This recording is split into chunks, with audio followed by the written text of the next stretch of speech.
우리 모든 삶의 걸음을 인도하시고 그 삶의 여정 가운데 함께 동행하여 주신 주님, 주일 지난 3일 밤 이 저녁에 주의 백성들이 다시 모여 하나님 앞에 먼저 찬송을 드리며 주님 말씀의 보좌 앞에 이제 나아갑니다.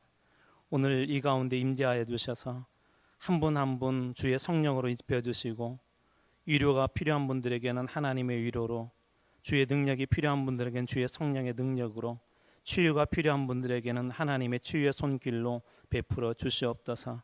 이제 처음 시간입니다. 마칠 때까지 주께 영광되게 모든 이 걸음, 이 찬양, 이 말씀 모든 것들을 주님께서 기뻐 받을 줄 믿사오며 예수님 이름으로 기도리옵나이다.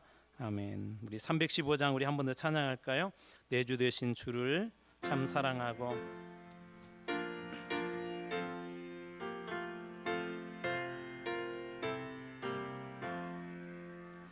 내 주 되신 주를 참 사랑하고 곧 그에게 죄를 다 고합니다. 그 은혜를 주신 내 예수시니 이 선보다 더욱 사랑합니다. 주 날 사랑하사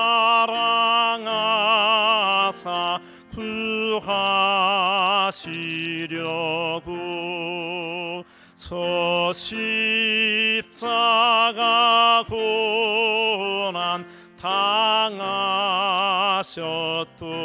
당하셨도다. 이 가시관 쓰신 내 주 배우니 이전보다 더욱 사랑합니다. 내 평생에 힘쓸 그 의무는 주 예수의 덕을 늘 기림이라. 숨질 때에까지 내 할 말씀은 이전보다 더욱 사랑합니다.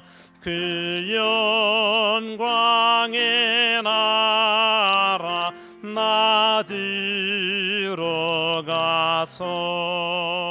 이 풍성한 은혜 늘 감사하리.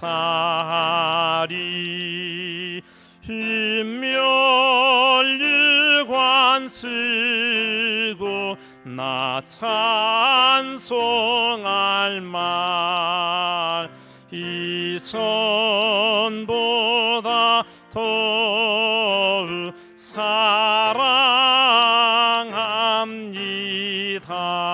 사랑합니다. 아멘. 우리 413장 우리 한 장 더 찬양하겠습니다. 내 평생 가는 길. 우리 가사 하나하나 생각하면서 우리 찬양합니다.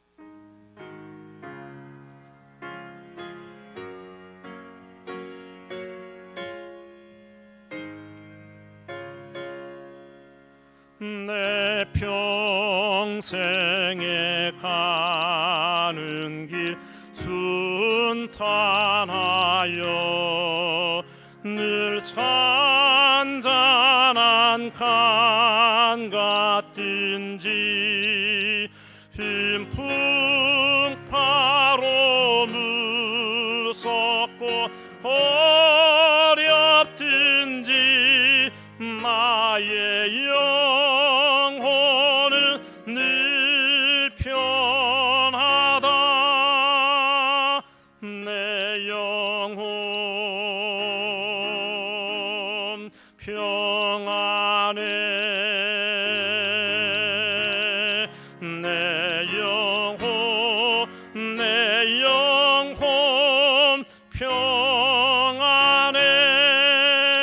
토막이는 우리를 삼키려고 입 벌리고 달려와도 주 예수는 우리의 대장 되니 끝내 싸워서 이기리라. 내 영혼 평안해, 내 영혼 평안해. 내 진죄 주 혼귀 같더라도 주 예수께 다 하려면 그 십자가 피로써 다시 쓰사 있는 보다 더 전하리라. 내 영혼 평안해, 내 영혼 평안해. 저공 중에 구름이 일어나며 나팔이 울릴 때에 주 오셔서 세상을 심판해도 나의 영혼은 겁없으리. 내 영혼 평안해, 내 영혼 평안해. 기도하시겠습니다. 사랑과 은혜가 풍성하신 주님, 오늘 또 저희 하루의 삶을 또 다 마치고 또 주님께 저희들 약속한 대로 수요일 밤 3일 밤 이 저녁에 주의 성전에 함께 모여 아버지의 이름으로 경배와 찬양을 올려드립니다.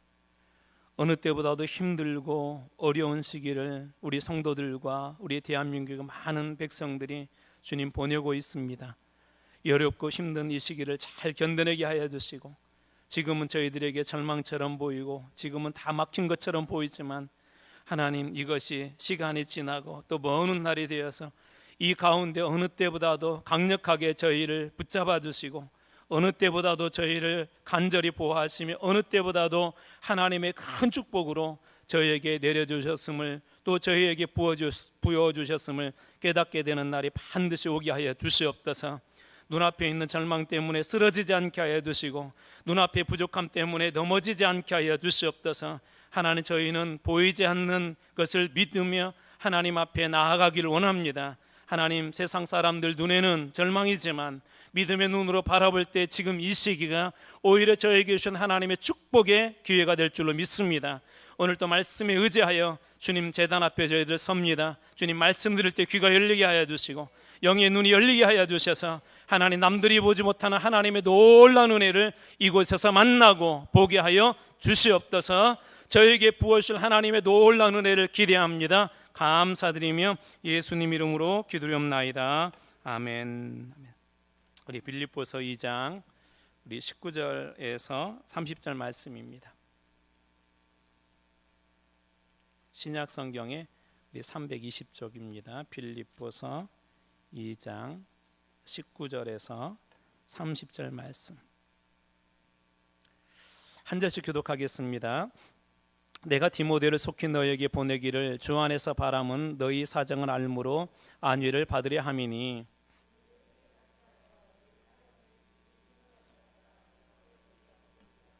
그들이 다 자기의 일을 구하고 그리스도 예수의 일을 구하지 아니하되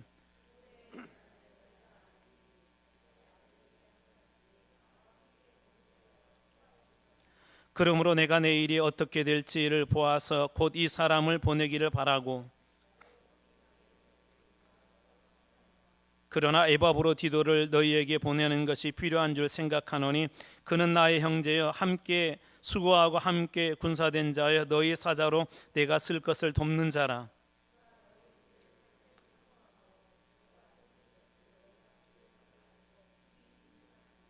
그가 병들어 죽게 되었으나 하나님이 그를 긍휼히 여기셨고 그뿐 아니라 또 나를 긍휼히 여기사 내 근심 위에 근심을 면하게 하셨느니라.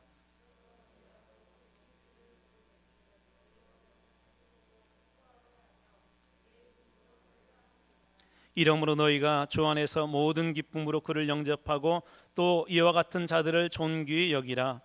그가 그리스도의 일을 위하여 죽기에 이르러도 자기 목숨을 돌보지 아니한 것은 나를 섬기는 너희의 일에 부족함을 채우려 함이니라. 아멘. 여러분 모두 축복합니다. 이게 힘든 시기를 보내고 있지만 우리 믿는 사람들은 눈에 보이지 않는 것들을 또 이렇게 볼 수 있는 그런 그 은혜가 있고 또 그 능력이 있어야 합니다. 세상 사람들은 야 어렵다 그러지만 우리 뒤에 역사하신 우리 하나님께서 이 모든 과정들을 또 잘 이기고 또 일어설 수 있도록 인도하실 줄로 믿습니다. 우리 옆에 분들에게 한번 우리 축복할까요? 우리 잘 오셨습니다. 네, 잘 오셨습니다. 예, 많이 피곤하시고 또 이렇게 힘들 터인데 또 저녁에 많이 나와주시고 또 우리 말씀 가운데 함께하게 된 거 또 감사드립니다. 오늘 말씀의 우리 제목 같이 한번 읽어볼까요? 같이 한번 읽습니다. 시작. 그리스도를 닮은 사람들. 아멘. 오늘 말씀의 제목이 여러분의 이제 삶의 주제가 되기를 원합니다. 여러분이 바로 저 그리스도를 닮은 사람들 오늘 말씀을 통해 다 되실 줄로 믿습니다. 그리스도라는 말을 먼저 다시 한번 좀 정의하고 오늘 말씀을 좀 진행하려고 합니다. 뭐 다 아시겠지만 그리스도란 그 뜻은 기름 부음을 받은 자라는 그런 뜻으로 우리 구약 성경에는 그 삼중직 이 세 가지 직책이 기름 부음을 받았습니다. 이게 위임식 때 기름 부음 받았는데 첫 번째로 왕이 기름 부음 받았고 두 번째로 선지자 그리고 세 번째 이 제사장이 기름 부음을 받았는데 예수님이 그리스도라는 것은 왕으로 선지자로 제사장으로 오셨다는 거예요. 또 두 번째 이 그리스도라는 말은 이 구약에서는 메시아라는 그 말을 이제 구약의 언어는 주로 히브리어거든요. 그것을 헬라어로 번역한 것이 바로 그 그리스도입니다. 그러니까 메시아나 그리스도의 뜻은 다 똑같은 뜻이에요. 그리고 이제 세 번째로 우리 신약 성경을 읽어다 보면 예수만 그렇게 나오기도 하지만 예수 그리스도 또 어떤 곳에 보면 거꾸로 바뀌어서 그리스도 예수 그렇게 되어 있는데 예수라는 것은 이름이에요. 예전에 설명드렸던 것처럼 예를 들면 저를 김종국 목사 그렇게 부르잖아요. 김종국은 이름이고 목사가 직책, 직함을 나타낸 것처럼 예수라는 것은 이름이고 그리스도는 예수님의 그 직책을 이야기합니다. 그래서 예수가 그리스도라는 건 결국 뭐예요? 예수님께서 기름 부으심을 받은 자로 구약에 의한 메시아로 이 땅에 오셔서 모든 사람들을 구원하기 위해서 이 땅에 오신 분, 그 구약에 의한 메시아가 바로 예수라는 것입니다. 자, 그렇다면 그리스도인이란 무엇일까요? 원래의 뜻은 그리스도인은 그리스도에게 속한 그런 뜻이 있어요. 여러분들이 우리 보통 우리말에서는 뭐 예수쟁이, 뭐 옛날에는 예수쟁이라고도 하고 또 예수 믿는 사람, 또 뭐 교회 다니는 사람, 우리 다양하게 부르는데 성경에서 좀 고상한 그 단어 중에 하나가 뭐냐면 이 그리스도인이에요. 이 단어는 사도행전에 보면 11장에 보면은 그 시리아, 오늘날의 시리아, 거기는 수리아로 되어 있는데 수리아 안디옥에서 처음 이 그리스도인이라는 이름이 이렇게 붙여집니다. 그런데 이 그리스도인이라는 그 이름 자체가 초창기에는 그렇게 세상 사람들한테는 좋은 것은 아니었었어요. 그런데 예수 믿는 사람들은 이것을 아주 영광스럽게 여겼습니다. 그래서 초창기에는 주로 그리스도인 그러면 예수 그리스도를 구주로 고백하는 사람 그리고 그 말씀대로 사는 사람들을 그리스도인이라고 그렇게 이야기하였습니다. 방금 잠깐 설명드렸던 것처럼 그리스도인은 그렇게 인기 있는 이름은 아니었었어요. 예를 들어서 여러분 자녀들이 어느 직장을 다니는데 뭐 S그룹에 다녀 그러면 자랑스럽잖아요. 근데 이제 이 한 사람만 있으면 괜찮은데 또 하필이면 그 옆에 또 가까운 이웃은 좀 이름 없는 데 다녀요. 그러면 늘 위축되잖아요. 근데 그때 당시에 그리스도인이라는 이름은 그렇게 뭐 자랑할 만한 이름 못 되었는데, 놀랍게도 이 초대교회 성도들은 이 그리스도인이라는 이름을 아주 자랑스럽고 영광스럽게 생각했습니다. 그리고 그리스도인으로 살아가는 것을 크게 기뻐하였습니다. 그러나 초대교회에서 그리스도인이라는 이름 때문에 순교하는 그런 일들도 종종 일어났는데, 그 중에 한 사람을 소개하자면 여러분에게 한두 번 소개했던 스데반 집사님이라는 분이세요. 이 스데반 집사님께서 예수 그리스도를 전한다는 이유로 결국 돌에 맞아 죽게 되었는데, 돌에 맞아 이렇게 죽으면서 그때 하나님께 자신의 영을 부탁하면서 이런 기도를 합니다. 주여, 저들의 이 죄를 그들에게 돌리지 마옵소서. 예수 그리스도를 믿는다는 이유로, 전한다는 이유로 스데반 집사님에게 돌을 던진 사람들을 향하여서 스데반 집사님이 그렇게 기도한 거예요. 주여, 이 죄를 그들에게 돌리지 마옵소서. 행여 그들이 저주를 받아 구원받을 기회를 잃을까 하는 그는 오히려 이 그들의 죄를 용서해 달라고 하나님께 기도합니다. 이와 동일한 모습은 우리 예수님의 십자가에서도 볼 수가 있는데, 예수님도 조롱하는 사람들, 그렇게 십자가에 매달았던 사람들을 향하여서 이렇게 기도합니다. 아버지, 저들의 죄를 용서하여 주옵소서. 스데반 집사님은 이런 그의 모습을 볼 때 분명 예수님을 닮은 그런 분이셨습니다. 뿐만 아니라 이 놀라운 일이 하나가 일어났었는데요, 이 스데반 집사님이 그 죽어가는 모든 과정을 기뻐하면서 지켜봤던 한 사람이죠. 당연히 저런 사람은 죽어야 돼. 그 사람이 누구냐면 사울이라는 사람이었습니다. 사울. 훗날 우리가 잘 아는 위대한 그 바울이라는 이 예수님께서 귀하게 쓰였던 선교의 아버지 같은 사람이죠. 이 바울이 바로 그 사울인데, 이 스데반 곁에서 모든 그 죽음을 이 바울이 보았던 거예요. 그런데 놀랍게도 이 스데반의 이런 그 모습을 보고 나중에 예수님께서 그를 불러주셨을 때 이 바울의 하나님의 일을 위대하게 쓰임받는데, 그렇게 쓰임받는 중요한 이유가 바로 이것 때문에 그렇습니다. 결국 그리스도인이란 그리스도를 닮은 사람을 이야기하는 것이고, 하나님은 그리스도를 닮은 사람을 통해서 오늘날에도 세상을 구원하는 그런 일들을 주님께서 기뻐하신다는 거예요. 즉 그리스도를 닮은 스데반을 통해서 그때 당시에는 그 사울이 보기만 했지만 훗날 하나님께서 그를 위대하게 쓰시고 세상을 구원하는 일에, 유럽까지 복음을 전하는 일에 이 바울을 위대하게 쓰시지 않습니까? 여러분, 이처럼 그리스도를 닮은 사람들은 그냥 단순히 그리스도를 닮아가는 그것에 끝나는 것이 아니라 다른 사람들 하여금 구원의 길을 새롭게 열게 하는, 새로운 길을 만들어주는 그런 일들도 이 그리스도를 닮은 사람들이 감당하게 됩니다. 오늘 본문의 말씀에는 이 그리스도를 닮은 두 사람이 등장하는데, 첫 번째 사람은 디모데이고 두 번째는 에바브로디도라는 사람입니다. 이 두 사람의 이야기를 가만히 보면 정말 이 사람들이 그리스도를 닮았구나, 예수님을 닮았구나, 그것을 알 수가 있습니다. 세 가지 중요한 이유를 여러분들하고 나누려고 합니다. 첫 번째, 왜 이 사람들은 그리스도를 닮았는가? 우리 1번 한번 띄워주시겠습니까? 자, 같이 한번 읽어보겠습니다. 시작. 주의 교회를 진심으로 사랑하는 사람. 주의 교회를 어떻게 사랑했다고요? 진심으로 사랑한 사람이었었대요. 사도행전 20장 28절에 보면 교회에 대해서 예수님이 이렇게 소개하는데요, 우리 같이 한번 읽어보겠습니다. 시작. 여러분은 자기를 위하여 또 온 양떼를 위하여 삼가라. 성령이 그들 가운데 여러분을 감독자로 삼고 하나님이 자기 피로 사신 교회를 보살피게 하셨느니라. 제가 색깔을 좀 빨갛고 또 이렇게 파랗게 해놓은 데가 있어요. 자, 하나님께서 그 교회를 어떻게 하셨대요? 자기 피로 사신 교회다, 그렇게 이야기합니다. 여러분, 무슨 얘기인지 아시겠죠? 예수님께서 교회를 세우고 예수님께서 교회를 세우셨을 때 그리스도의 보혈의 피, 십자가의 피를 통하여서 교회를 그렇게 사셨다는 거예요. 뿐만 아니라 에베소서에도 교회에 대해서 이렇게 소개하는데, 에베소서 5장 25절 말씀입니다. 같이 한번 읽어보겠습니다. 시작. 남편들아, 아내 사랑하기를 그리스도께서 교회를 사랑하시고 그 교회를 위하여 자신을 주심같이 하라. 남편들에게 주는 교훈이지만 예수님이 바라보는 교회에 대한 그 생각이 이 속에 들어 있습니다. 여기 보면 그리스도께서 교회를 어떻게 하시고요? 사랑하시고. 그러니까 예수님이 교회를 어떻게 하신다는 알 수가 있어요. 사랑하신다는 걸 여러분 늘 기억하셔야 돼요.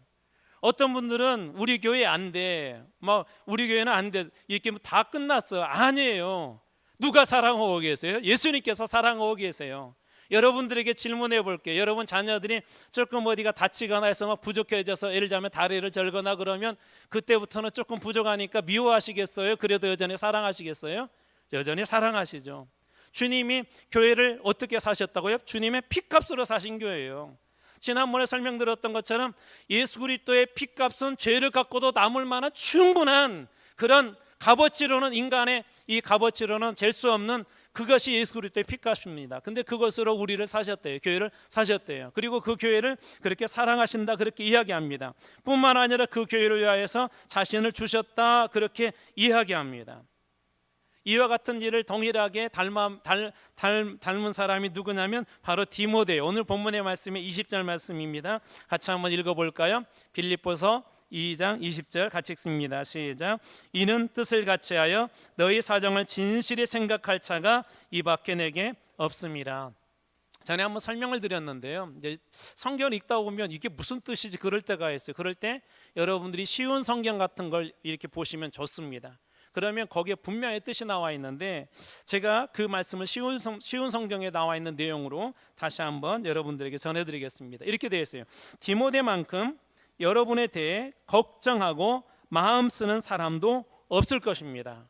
여기에서 여러분이라고 하는 것은 지금 빌립보 교회를 얘기하는 거예요. 지금 디모데가 빌립보 교회에 대해서 어떻게 한다는 거예요? 걱정하고 마음을 이렇게 쓰고 있대요. 늘 이 빌립보 교회를 생각하고 그렇게 마음을 쓰고 있다는 것입니다. 그래서 유진 피터슨이라는 목사님이 메시지라는 그 성경을 이렇게 쓰셨는데요. 그 성경에 이렇게 디모데에 대해서 소개하고 있습니다. 여러분도 알다시피 디모데는 진국입니다. 이 말씀을 그렇게 번역했어요. 여러분도 알다시피 디모데는 진국입니다. 저는 여러분들이 그런 진국 크리스찬들이 다 되기를 축복합니다. 여담으로 제가 옛날 이름이 진국이었었어요. 진국처럼 생겼잖아요. 왜 그랬냐면 고등학교 3학년 때 그 출석부가 이렇게 한자로 되어 있는데 종자하고 진자하고 좀 비슷해요. 앞에는 그 쇠금이 이렇게 들어가서 비슷하거든요. 근데 저희 고등학교 3학년 때 담임선생님이 꼭 출석부를 읽다가 종자로 읽지 않고 진국으로 읽고 김중국 그랬어요. 그러면 선생님 진국이 아니라 저는 종국이에요. 그러면 맞다 종국이지. 그 다음 시간에 들어오셔서 또 불러요. 김진국 그렇게 부르세요. 그리고 나서는 이제 그런 일이 있고 나서 졸업을 하고 대학교 다닐 때 시내에서 우연찮게 고등학교 담임 선생님을 만나서 너무 반가워갖고 선생님 안녕하세요 그랬더니 그 선생님 저보러 보라면 진구가 오랜만이다 그러시더라고요. 선생님 마음속에는 여전히 그 종국이라고 한편으로 알고 있으면서도 순간순간 저를 볼 때 진국 그렇게 불렀어요. 여러분 오늘 이 디모데를 볼 때 바울이 볼 때도 그렇고 예수님 볼 때도 어떤 사람이었대요? 진국과 같은 그런 사람이었었대요. 진국과 같은 그런 사람 뿐만 아니라 우리 에바브로디도 역시도 그런 사람이었었어요. 교회를 진심으로 사랑하는 사람이었었는데 골로새서 4장 12절 말씀을 같이 한번 보겠습니다. 골로새서 4장 12절 말씀 같이 한번 읽습니다. 시작. 그리스도 예수의 종인 온 에바브라가 너희에게 문안하느니라. 그가 항상 너희를 위하여 애써 기도하여 너희로 하나님의 모든 뜻 가운데서 완전하고 확신 있게 서기를 구하니. 자, 여기 보면 이 에바브로디도에 대해서 앞에 수식어가 그리스도 예수의 종인 너희에게서. 골로새 교회 에바브로디도는 골로새 교회 지도자였거든요. 이 골로새 교회에서 온 에바브로디도를 얘기하는데 디도가 너희에게 문안하는데 그가 항상 너희를 위하여 그다음 뭐라고 되어 있죠? 애써 어떻게 한 사람? 기도한 사람. 이 바울이 이때 당시에 이 감옥 안에 있었어요. 그래서 이 골로새 교회가 에바브로디도를 보내서 바울도 섬기고 바울이 감옥 안에 있다 보니까 복음을 온전히 전할 수 없잖아요. 그 일을 도울 수 있도록 이 에바브로디도를 보낸 거예요. 그런데 에바브로디도가 이 로마에 있으면서도 어떻게 했대요? 항상 골로새 교회를 위하여서 애써 기도했대요. 애써. 여기서 애써라는 말이 아주 중요합니다. 애써라는 말은 어떤 뜻이 있냐면 다투다 싸우다 그런 뜻이 있어요. 다투다 싸우다. 그러니까 기도를 어떻게 하고 있다는 거예요? 다투듯이 싸우듯이. 왜 그럴까요? 이때 당시에 골로새 그 지역의 특성이 있는데 혼합주의가 아주 만연해 있었어요. 이게 쉽게 얘기하자면은 하나님도 믿고 이방의 신도 믿고 그냥 그것이 신앙이 섞어져 있었던 거예요. 그래서 이 에바브로디도는 이 문제에 대해서 영적인 문제로 규정하고 하나님 앞에 소위 영적 전투를 하고 있는 거예요. 영적 전투. 그래서 떨어져 있지만 골로새 교회가 그 우상들에게 넘어가고 또 이방의 잘못된 그런 믿음에 넘어가지 않도록, 이단에 넘어가지 않도록 에바브로디도가 이 로마에서 애써 기도하며 다투듯이 싸우듯이 그런 영적 전투를 지금 벌이고 있는 것입니다. 여러분, 지금 로마에서도 이게 보통 일이 아니에요. 복음을 전한다는 일이 쉬운 일이 아닌데, 그럼에도 불구하고 이 로마에서 에바브로디도가 그렇게 다투시 싸우듯이 날마다 골로새 교회를 위해서 기도했다는 겁니다. 에바브로디도는 골로새 교회를 진심으로 사랑하는 사람이었어요. 여러분, 교회를 사랑하는 사람들은 기도하는 것을 멈추지 않습니다. 왜 그럴까요? 여러분, 교회는 영적인 공동체이기 때문에 언제 어디서나 사단의 공격이 늘 준비하고 있어요. 언제든지 교회를 무너뜨리려고, 성도들을 무너뜨리려고. 제가 새벽에 권사님들께 부탁드렸어요. 우리 권사님들, 우리 성도들 중에 다 기억 못해도 여러분들이 기억하시는 한 10명씩만 매일매일 놓고 기도해 주세요. 교회를 놓고 기도해 주세요.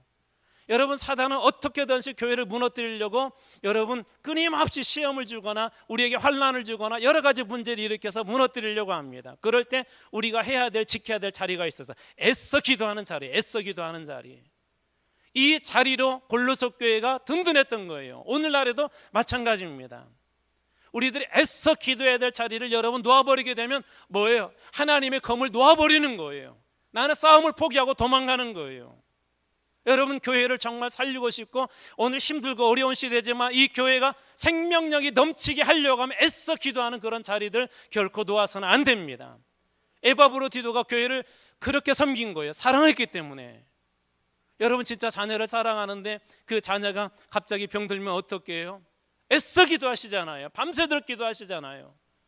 사업이 어려워지면 어떻게 해요? 그 자녀의 사업을 위해서 금식하며 기도하시잖아요. 이게 애써 기도하는 것인데 이 에바브로디도가 그랬다는 거예요. 제가 이 모습을 이렇게 묵상하다가 구약의 한 사람의 생각이 났어요. 여러분, 구약에서 애써 기도했던 사람 혹시 여러분 각자 한번 상상해 보세요. 어떤 사람이 여러분이 기억나세요? 네?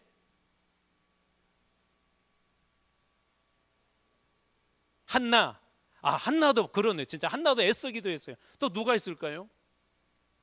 다니엘도 그렇죠. 다니엘도 애써 기도하고. 저하고 영이 아직 안 맞나 봐요. 저는 엘리야가 생각났어요. 엘리야. 여러분, 이제 기도 장면만 생각하니까 그런데 영적 전투를 생각하면 엘리야가 생각났어요. 엘리야가. 그때 당시에 아합이 왕이었는데 그 아내가 이세벨이라는 이 왕후가 있었어요. 왕비가. 근데 이 사람이 얼마나 이 힘이 권력이 대단했던지 아합보다 더 있었어요. 그래가지고는 자기가 이방 신학교를 세운 거예요. 이방 신학교. 이방 그 신학교를 세워가지고 선지자들을 무려 850명을 양성했습니다. 850명. 별로 놀라지도 않으시네요. 이 850명을 양성을 했는데 그 선지자 누구냐면 바알, 아세라 선지자들이에요. 이스라엘에게도 끊임없이 유혹했던 이 그 종교가 뭐였냐면 바알하고 아세라 신이었었거든요. 그런데 이 이스라엘에서는 이세벨의 힘이 점차적으로 커지다 보니까 선지자들의 역할, 그 다음에 하나님을 섬기는 사람들이 점차적으로 막 사라지고 있었어요. 숨어서 신앙생활할 수밖에 없었어요. 왜냐하면 그때 당시에는 잡히면 큰일 나니까. 그런데 그때 이 엘리야가 어떻게 해요? 갈멜산으로 와라 해서 그 850명과 더불어서 그 갈멜산에서 영적 전투를 합니다. 그때까지만 하더라도 다 구경꾼 했었어요. 이스라엘 백성들이. 어떻게 되나 보자. 어떻게 되나 보자. 그런데 결국 이 싸움에서 누가 이겨요? 엘리야가 이기죠. 그리고 나서 엘리야가 그때 명령을 내립니다. 백성들에게. 왜 명령을 내리냐면 이 광경을 보고 백성들이 그 다음부터 자세가 바뀌었어요. 하나님 앞에 그들이 엎드려 경배했대요. 여호와가 진짜 하나님입니다 하고 경배했대요. 그러자 엘리야가 명령하기를 저 사람들을 다 잡아다가 기손 시내가 가서 죽여라 해서 이 850명을 전부 다 전멸합니다. 여러분, 어떤 것은 우리 신앙과 교회의 여러 모든 그 생명이 그 기도에 달려 있고 영적 전쟁에 달려 있어요. 어쩌면 그것이 지금일 수도 있어요.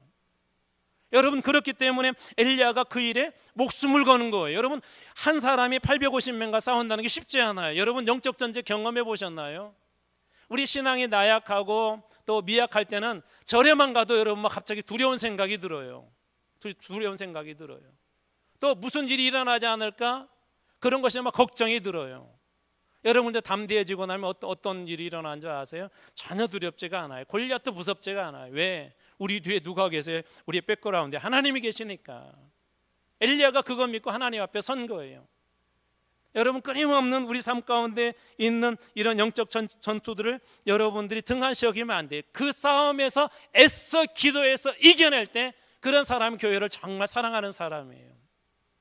여러분, 서울의 영락교회 가면은 혹시 가보신 분들 계실지 모르겠지만 기념비가 하나가 있어요. 추모비가. 김응락 장로님이라는 장로님이시라는 분이신데, 이분의 추모비가 그 교회 안에 이렇게 있습니다.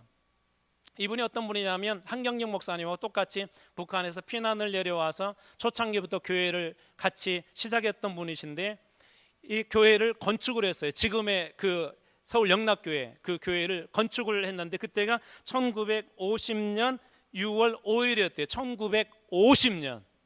50년을 강조하죠. 1950년 6월 5일. 이 장로님이 너무나도 기뻤대요. 왜냐하면 본인이 누구보다도 건축하는 일들을 위해서 헌신하고 또 그 일을 위해서 기도했기 때문에 건축하고 나서 너무 기뻐했는데, 그로부터 얼마 지나지 않아 6월 25일 날 6.25가 발발하고 말았어요. 그러니까 불과 한 20여일 만에 이런 일들이 일어난 것이죠. 그래서 김은학 장로님이 목사님과 교인들을 피난을 시키고, 그래도 목사님, 저는 이 교회를 지킬 사람이 있어야 됩니다. 장로인 제가 이 교회를 지키겠습니다 하고 목사님과 성도들을 이렇게 피난을 시켰대요. 그래서 몰래 교회가 괜찮다 틈틈이 보고 있었는데, 왜 그렇게 할 수밖에 없었냐면, 인민군들이 그 교회를 와서 점령하라고는 어떻게 했냐면, 미군들이 그때 당시에 교회는 폭격을 안 한다라는 그런 정보가 있어가지고 교회 예배당을 이곳에다 무기고를 삼은 거예요. 무기고. 전투에서는 무기나 실탄이나 탄약 같은 게 중요하잖아요. 그러니까 무기고로 삼아가지고는 그렇게 교회 예배당을 갖다가 본인들 마음대로 이렇게 쓰고 있는데, 이 장로님께서 계속 그 교회를 몰래 살핀 거예요. 그러다가 인천 상륙작전이 그해 9월에 있었잖아요. 상륙작전에 있어서 이 인민군들이 떠났다라는 그 이야기를 듣고 이 장로님이 교회가 또 궁금하니까 가장 먼저 교회를 들린 거예요. 교회를 들려가지고 어떻게 됐나 보러 왔는데 인민군들이 그만 떠나지 않고 그 자리에 있어가지고 이 장로님이 붙잡히게 됩니다. 근데 그때 그 장로님이 아주 유명한 그 말씀을 해요. 나는 이 교회 장로요. 그렇게 얘기했다. 나는 이 교회 장로요. 그러면서 무엇을 직감했냐면은, 당신이 인민군들이 그때 그냥 떠났어요. 다 죽이고 떠났지. 자기가 죽을 것을 알고는 나에게 5분만 시간을 주시오. 내가 교회 예배당 가서 내가 하나님 앞에 기도하고 나오겠어. 이 인민군들이 어이가 없잖아요. 근데 이 허락을 했대요. 5분 이렇게 가서 기도를 하고, 무슨 기도였겠어요? 하나님, 우리 교회 지켜주세요. 우리 목사님이랑 성도들 나중에 잘 돌아와서 다시 이 교회에서 예배드리게 해주세요. 그런 기도 분명 했을 거 아니에요. 그리고 아마 당신을 위해서도 그곳에서 순교할 수 있도록, 잘 순교할 수 있도록 아마 그런 거 기도하셨을 거예요. 그리고 나서는 이 장로님께서 찬송을 하나 하셨는데, 여러분이 잘 아는 찬송이에요.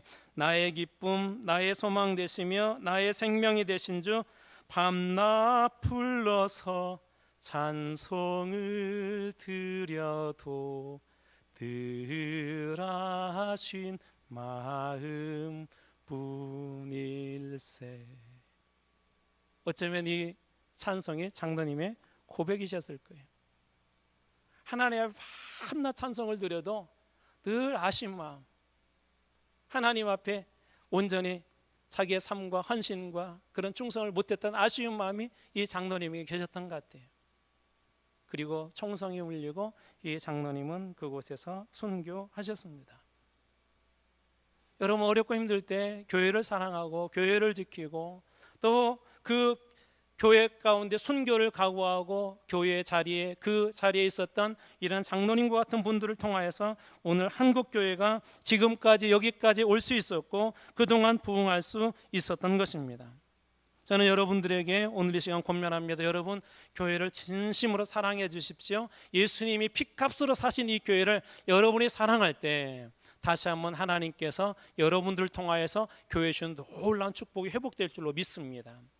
두 번째로 예수님을 닮은 이 사람들, 그리스도인들을 닮은 사람들의 특징이 있는데 두 번째입니다. 우리 같이 한번 읽어볼까요? 자, 시작. 어떤 순간에도 함께 동역하는 사람. 빌립보서 2장 22절 말씀 같이 한번 읽습니다. 시작. 디모데의 연단을 너희가 하나니 자식이 아버지의 함과 같이 나와 함께 복음을 위하여 수고하였느니라. 여기 보면 디모데 연단이라는 말이 중요해요. 연단. 우리말에 연단 그렇게 되어 있지만 이걸 다른 말로도 번역할 수 있는데요. 디모데 인품 그렇게 번역할 수도 있어요. 또 디모데의 자격 그렇게 번역할 수도 있어요. 그러니까 연단을 잘 이겨낸 사람들이 그리스도가 볼 때는 인품이 좋은 사람이고, 그 연단을 잘 이겨내는 사람들이 주님이 볼 때는 그리스도인으로서 자격 있는 사람이라는 뜻인데, 도대체 이 사람이 디모데가 무엇 때문에 그런 그 자격이 있었을까? 이렇게 말씀이 증언합니다. 자식이 아버지에게 함과 같이 나와 함께 무엇을 위하여? 복음을 위하여 무엇했다고요? 수고하였느니라. 여러분, 이때 당시에 복음을 위해서 수고하는 것은 아까 에서에서 보았던 것처럼 죽느냐 사느냐의 문제예요. 자기의 목숨이 걸린 문제입니다. 그런데 함께 복음을 위하여서, 바울과 함께 복음을 위해서 이 디모데가 협력한 거예요. 여러분, 우리 그런 얘기 많이 하죠. 교육도 선생님들에게만 맡기면 반드시 그 교육은 실패합니다. 우리 아이들만 잘해서도 실패하죠. 그래서 아이들, 또 학부모, 선생님들 이 트라이앵글이 잘해야 된다고 그러잖아요. 교회도 여러분 마찬가지예요. 목사님 한 분에게 여러분 다 맡겨서 그 목사님이 탁월해서 굴러가는 교회는 여러분 그때밖에 안 돼요. 우리 성도들도 마찬가지고, 또 우리 어린아이들도 마찬가지고, 우리 장로들도 마찬가지고, 권사님들도 마찬가지고, 함께 복음을 위해서 수고해 나갈 때 그 교회가 훨씬 더 건강해지고, 그런 교회를 통해서 하나님이 일하신 걸 여러분 믿으시기 바랍니다. 함께 그렇게 했다는 거예요. 함께. 이것은 이 어떤 의미가 있냐면은, 바울이 복음을 전하다가 무슨 일이 있어, 돌에 맞을 뻔한 일도 여러 번 있었고, 또 뭐 침뱉음 혹은 또 배가 파산해서 죽을 뻔한 일들, 이런 일들을 이 디모데 역시도 동일하게 겪었다는 것입니다. 그런데도 이 일을 위해서 함께 하였다는 거예요. 이것은 에바브로디도 마찬가지입니다. 빌립보서 2장 25절 말씀 같이 한번 읽어보겠습니다. 빌립보서 2장 25절 같이 읽습니다. 시작. 너희에게 보내는 것이 필요한 줄 생각하노니 그는 나의 형제요 함께 수고하고 함께 군사된 자요 너희 사자로 내가 쓸 것을 돕는 자라. 아멘. 자, 여기 보면 이렇게 되어 있어. 함께 수고하고 함께 무엇됐다고요? 군사된 자. 무엇을 위해서? 복음을 위해서. 함께 수고하고 함께 군사된 자, 그렇게 이야기합니다. 여러분, 군인들은 목숨 내어놓고 전투에 임하는 사람들이 바로 이 군인들입니다. 에바브로디도 역시 복음을 위해서 목숨을 내어놓았다는 것입니다. 마치 예수님께서 복음 때문에 그 모든 걸 다 내려놓고 십자가에서 모든 걸 다 내어주심으로 복음을 주시기 위해 십자가에 죽으신 것처럼 이 에바브로디도도 디모데도 그렇게 했다는 거예요. 디모데나 에바브로디도의 공통점이 있는데 결국 이것이에요. 복음을 위해 힘든 일에 함께 참여하고 동역한 사람들. 여러분, 좋은 일에 함께하는 것은 누구나 할 수 있어요. 그렇죠?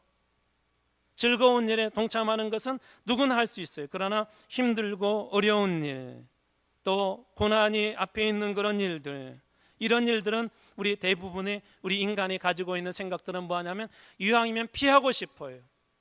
교회 일도 그런 일이 있으면 피하고 싶어요. 그것은 저도 마찬가지, 아니 예수님도 마찬가지였어요. 그런데 예수님 어떻게 하세요? 기도하시고 십자가 앞에 두고 기도하시고 결국은 어떻게 하세요? 다시 십자가의 자리로 나갑니다. 나의 원대로 마옵시고 아버지의 원대로 하옵소서라고 예수님 그렇게 기도하시고 하나님께서 가라 하신 그 길들을 묵묵히 걸어갑니다. 여러분, 교회가 힘들고 어려울 때 함께하는 성도들이 많은 교회들은 여러분 쓰러지지 않습니다. 여러분, 줄이 이렇게 한 줄이면 쉽게 끊어지지만 두 개, 세 개, 그게 뭉치게 되면 어떻게 쉽게 끊어지지 않죠. 여러분, 그것이 밧줄의 능력 아니에요. 저는 우리 한마음교회가 사단에 와서 아무리 끊으려고 해도 끊어지지 않는 아주 굵은 동아줄과 같은 함께하는 그런 성도들, 그런 함께하는 우리 그리스도인들로 말미암아 우리 교회가 사단의 어떤 시험 앞에도 끊어지거나 넘어지지 않는 그런 교회가 될 줄로 믿습니다. 바로 함께하는 그런 그리스도인들이 있었기 때문에 그런 거예요. 그리고 세 번째로 그리스도를 닮았다는 것은 어떤 의미가 있냐면 오늘 이 사람들의 모습 중에 이런 모습이 있어요. 같이 한번 읽어볼까요? 세 번째 같이 있습니다. 시작. 복음을 위해 목숨을 내어 놓는 사람. 좀 무섭죠. 복음을 위해 무엇을 내어놨대요? 목숨을 내어놓았대요. 빌립보서 2장 30절 말씀 같이 한번 읽어보겠습니다. 시작. 그가 그리스도의 일을 위하여 죽게 이르러도 자기 목숨을 돌보지 아니한 것은 나를 섬기는 너희의 일에 부족함을 채우려 함이니라. 그가 그리스도의 무엇을 위하여? 일을 위하여 죽기에 이르러도 무엇을 돌보지 아니했대요? 자기의 목숨을 돌보지 아니했다.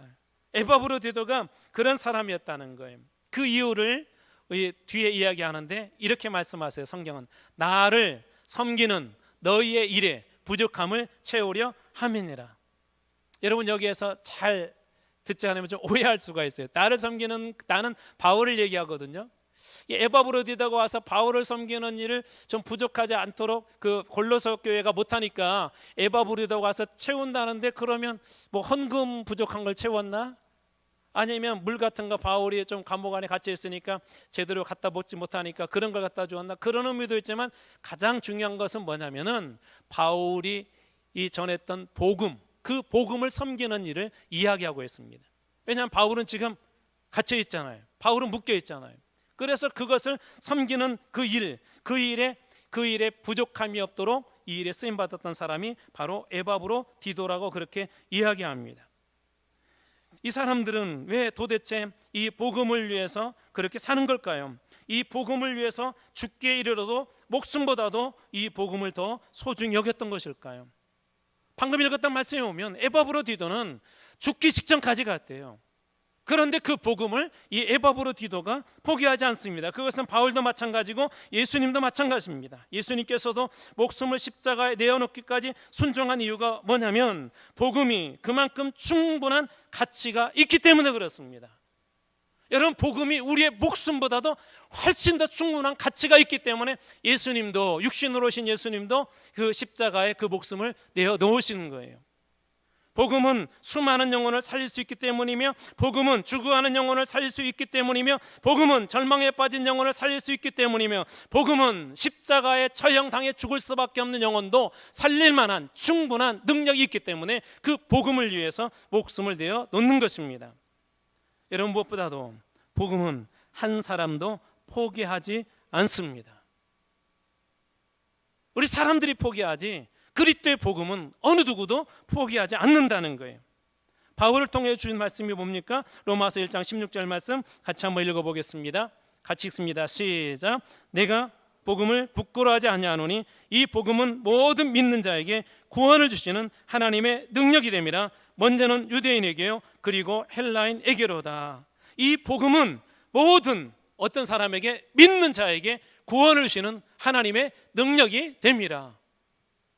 여러분, 우리가 전한 그 복음으로 한 사람, 아니 모든 사람을 구원할 수 있는 그런 능력이 복음 안에 있다면 여러분, 목숨보다도 훨씬 더 가치 있는 것이 바로 이 복음인 것이 분명합니다. 그런데 사단은 오늘날 이 복음의 능력을 과소평가하게 만들어버렸습니다. 어느 날 몰래 교회 안에 들어와서 복음의 그 가치를 갖다가 그 가격표를 갖다 바꿔놔버렸습니다. 가짜 가격표를 그곳에 붙여놓았습니다.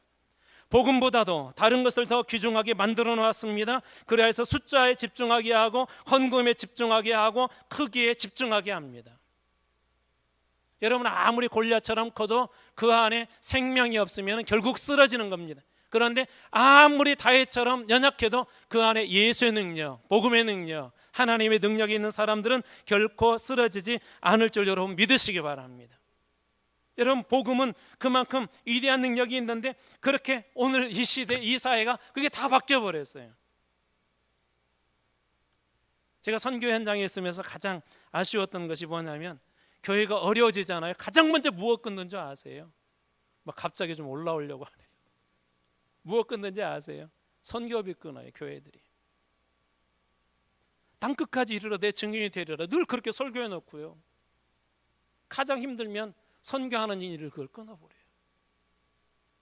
그래서 제가 기도하고 있어요. 하나님, 우리 교회는 평생 선교사님 책임지는 그런 교회 되게 해주십시오.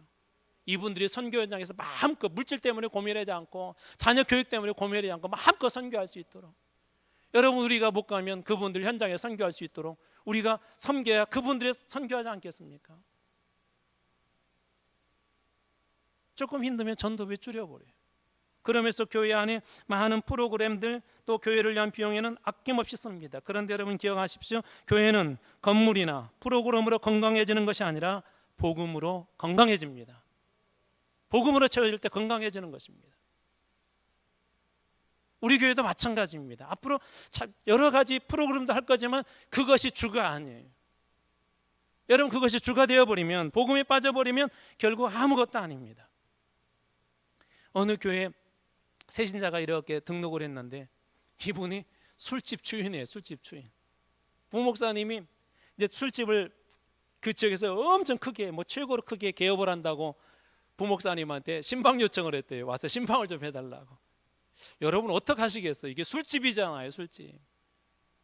또 거기에다가 그런 곳에서는 또 보이지 않는 그 어둠의 이권들이 왔다 갔다 하는 것이잖아요.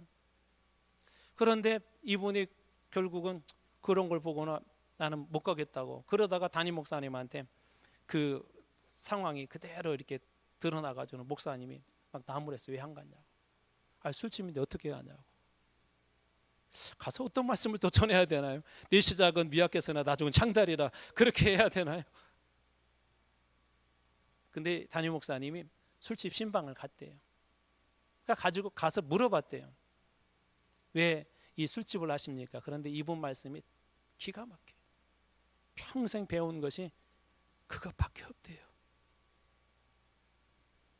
여러분, 어떤 사람들은 예수를 잘못 믿고 싶어서 잘못 믿는 게 아니라 자기가 배우고 안 것이 그것밖에 없기 때문에 그래요. 복음을 잘 모르기 때문에 그래요. 그래서 목사님께서 예수님에 대해서, 복음에 대해서 간략하게 설명하고, 이제 당신이 정말 예수를 믿기 원한다면 이 술집을 당신이 포기하십시오.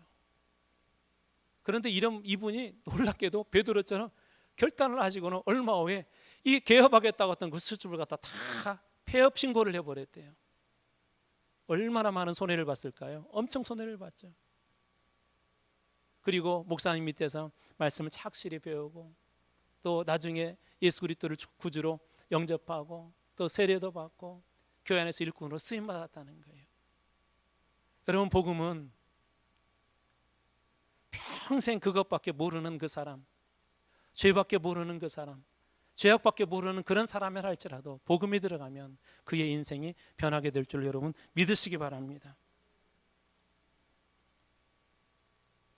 복음으로 직업이 바뀌고 인생이 바뀌고, 그리고 지옥에서 천국으로 바뀐 그런 복된 인생이 되는 것입니다. 여러분, 교회의 가치는 그러므로 복음으로 여러분 결정이 됩니다. 여러분이 교회를 위해서, 또 복음을 위해서, 그리스도를 닮은 사람, 예수 그리스도가 복음으로 오셨기 때문에 그리스도를 닮은 사람들의 중요한 특징은 뭐냐면 이 복음을 위해서 자기 목숨도 아까워하지 않는다는 거예요. 오래전에 제가 들은 얘기라 어느 나라 이야기인지 잘 기억은 안 나는데 에티오피아에 관한 그런 이야기인 것 같아요. 에티오피아 어느 한 마을에 대한 이야기.